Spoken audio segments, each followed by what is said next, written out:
La Nouvelle-Calédonie avait réussi à dégager une enveloppe de subvention exceptionnelle au bénéfice des communes de 1,5 milliard. C'est obligé d'assumer. Suppression de la subvention de 1,5 milliard de francs destinée aux communes. C'est l'annonce faite par le gouvernement à l'issue du séminaire organisé entre l'État et les maires. Un manque à gagner majeur pour des budgets communaux déjà fragilisés.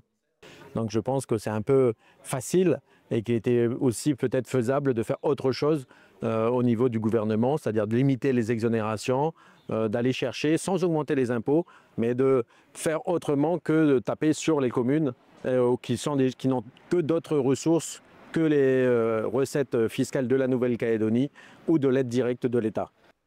Autre sujet au cœur des discussions, l'enveloppe de 2,5 milliards fléchée au budget de la Nouvelle-Calédonie, seul un tiers, soit 500 millions, doit revenir aux communes, un montant jugé insuffisant par plusieurs maires, alors que la cantine et le transport scolaire pèsent lourd dans leurs dépenses.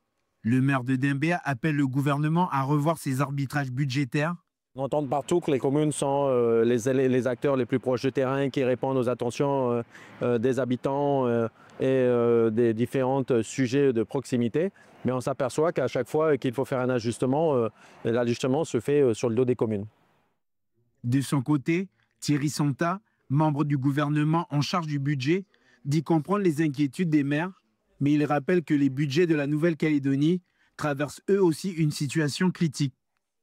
C'est essentiel. Je crois que c'était un travail de transparence que nous avons fait aujourd'hui face aux communes et je me devais de les informer des informations dont nous disposions, informations que nous avons eues nous-mêmes que la semaine dernière, que ce soit sur la baisse des recettes fiscales, que ce soit sur la décision de l'État d'octroi du complément de PGE. Et donc ça a été l'objet de cette présentation ce matin. Entre contraintes financières et attentes des habitants, la clôture des budgets communaux prévue en novembre s'annonce particulièrement délicate.